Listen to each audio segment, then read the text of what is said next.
Allez, c'est parti! J'ai envie de chanter un truc. C'est coloscopie. Si vous avez regardé Drag Race France, vous aurez compris la ref. Sinon, bah, tant pis, ça tombe à l'eau, c'est pas grave. Donc aujourd'hui, moi c'est Cécile, comme tous les jours d'ailleurs, mais aujourd'hui j'ai envie de vous parler de la coloscopie. Pourquoi? Ben parce que j'en ai passé une là fin août et qu'en la passant, je me suis dit que ça pouvait être sympa de faire un petit témoignage de comment je m'y étais préparée, comment ça s'était passé pour moi et voilà, juste ça. Et peut-être que vous y trouverez, des conseils ou comment dire? Des petites infos pour que ça se passe bien pour vous aussi. Alors, donc j'ai passé ma colo donc fin août, c'était mon premier jour de vacances, très sympa, au demeurant. Et donc j'ai commencé, comme pour toute coloscopie, 3 jours avant, le régime sans résidus. Je ne fais pas de montage, mais on imagine que là, entre mes mains, j'ai écrit le régime sans résidus. Suivant les établissements, les listes d'aliments autorisés ou interdits sont différents.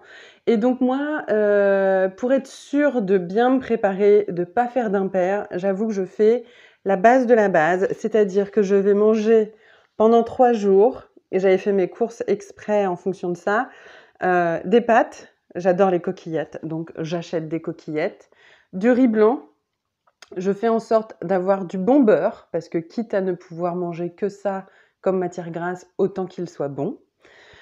J'avais acheté, je crois, quelques tranches de jambon. Donc bon, si vous mangez pas de porc, faut utiliser une autre viande, des blancs de dinde, par exemple. Et puis, de l'emmental. Je me demande si je ne m'étais pas pris un morceau de gouda aussi, histoire de changer. Ouais, j'avais ça, j'avais Goudal ou Goudal. Non, ça c'est la bière, c'est pour après. Gouda ou emmental, coquillettes riz blanc. Et alors, pour le matin, j'avais de la gelée, du beurre, du bon beurre. Je suis de Normandie au cas où vous ne vous en souveniez pas, donc c'est important pour moi, le beurre et la crème, donc là juste le beurre. Et je m'étais acheté plein de biscottes et plein de variétés de biscottes différentes. Ça c'est un super conseil pour pas vous ennuyer.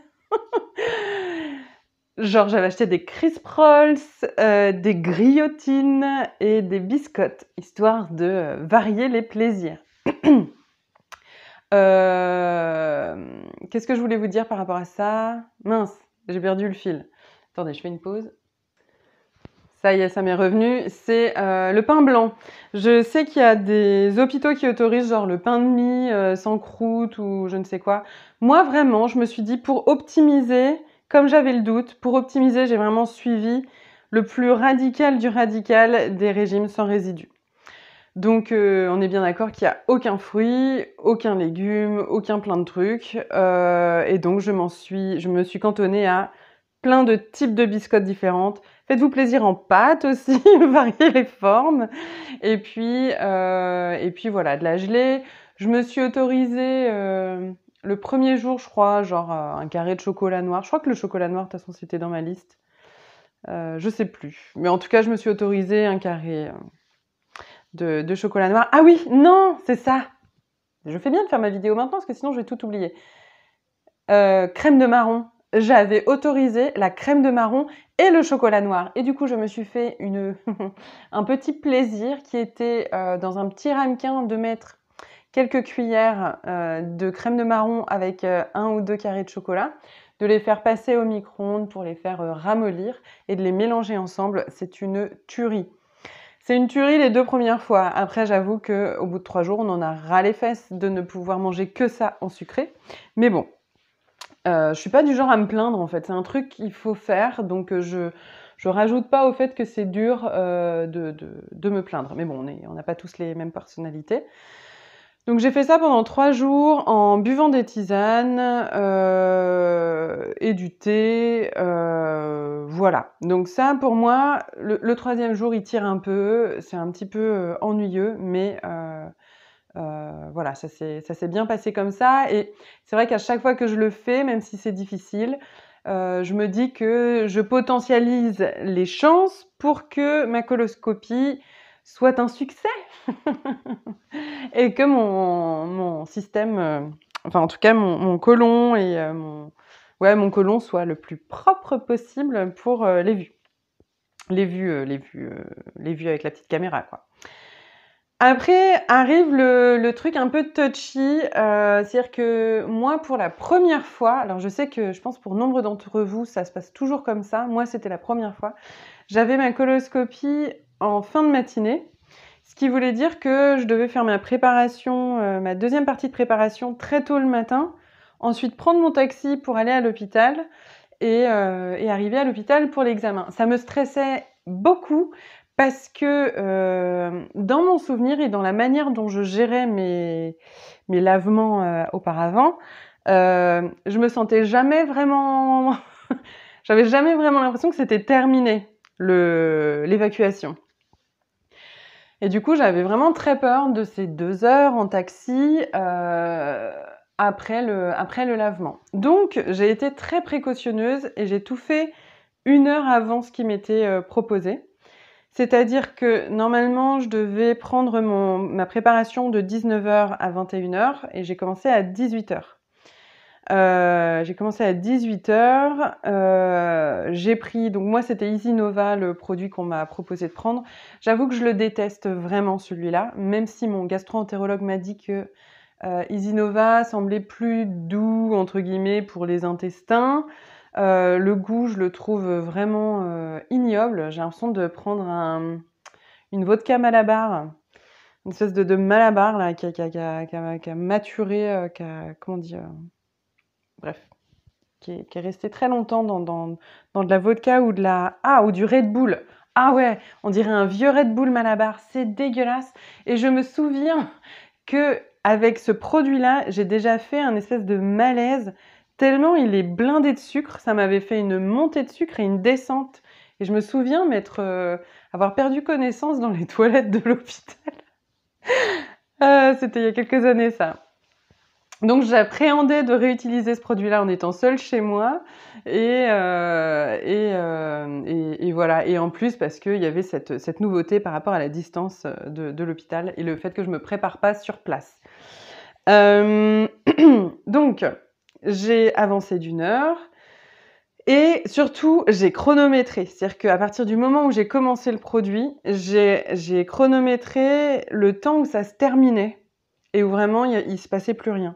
Et j'ai reporté ça par rapport à mon horaire de taxi le lendemain.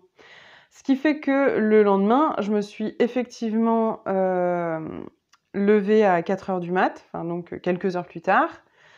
J'ai pris ma préparation en une demi-heure. Globalement, moi, je bois le demi-litre qu'on nous propose. Là, la préparation, c'est un demi-litre du produit et ensuite 1 litre de liquide clair pendant les 2 heures qui suivent.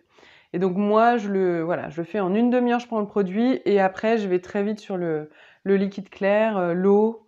Je me suis bu de l'eau chaude et une tisane apaisante parce que à un moment donné, ça donne quand même des crampes, des nausées. Enfin, on est quand même pas hyper en forme une fois qu'on a pris un demi-litre d'un lavement. Donc je sais que les tisanes, ça m'a fait beaucoup de bien. Je me suis fait une bouillotte aussi pour m'apaiser. Et tout ça, ça m'a fait du bien et je me suis sentie bien préparée. Donc le lendemain, j'ai fait la même trame en calculant bien mes temps et en veillant à reproduire le même rythme. Et du coup, j'étais contente parce que j'avais quand même la force du fait qu'on pouvait prendre un petit déjeuner léger, donc ce que j'ai fait. Je me suis fait un petit déjeuner très léger et ensuite j'ai pris le lavement. Et ben, je me sentais quand même relativement bien en forme. J'ai pu prendre une douche à la fin de mon lavement et ça, franchement, c'est royal. Et après, donc, je suis partie en taxi, je suis arrivée à l'hôpital, j'ai été prise, je sais pas, genre 15-20 minutes après l'heure de mon arrivée, donc c'était plutôt bien, j'ai pas eu à trop attendre. Et alors moi, je suis une addicte à l'anesthésie, donc je n'attendais que ça, de ressentir le produit anesthésiant arriver dans mes veines. et m'emmener.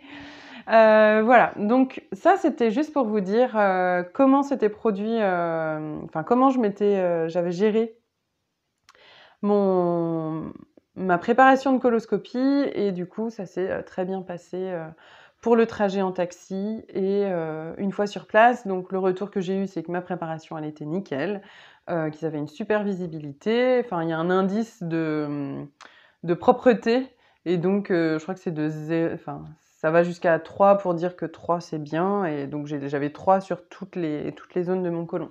Donc j'étais très contente de ce résultat-là. Et puis le résultat de la coloscopie était bon aussi, donc ma foi, on est content. Je suis contente d'avoir eu ma stomie pour me permettre d'avoir de bons résultats aujourd'hui dans ma coloscopie. Quel que soit là où vous en soyez, votre chemin, votre épreuve, je vous souhaite vraiment du courage, c'est-à-dire du cœur à l'ouvrage et surtout de trouver du soutien, des ressources pour avoir des réponses à vos questions parce que je pense qu'on est nombreux à s'en poser beaucoup quand on est dans nos situations. Donc voilà, bon courage à vous toutes et tous et je vous dis à une prochaine. S'il y a des sujets qui vous intéressent, n'hésitez pas à me les suggérer. Et voilà. J'ai pas envie de terminer cette vidéo, ça fait tellement longtemps. Mais quand j'ai vu qu'on avait dépassé les 600 abonnés, je me suis dit non mais je peux pas m'arrêter là, il faut que je refasse une vidéo. Et ça faisait un moment que j'avais envie de partager sur la coloscopie, donc voilà qui est fait. Si jamais ça vous a été utile, je serais contente d'avoir vos retours. Et si jamais il a manqué des infos, je serais contente d'avoir vos retours. Allez, à bon entendeur et bonne entendeuse. Salut, à bientôt, salut.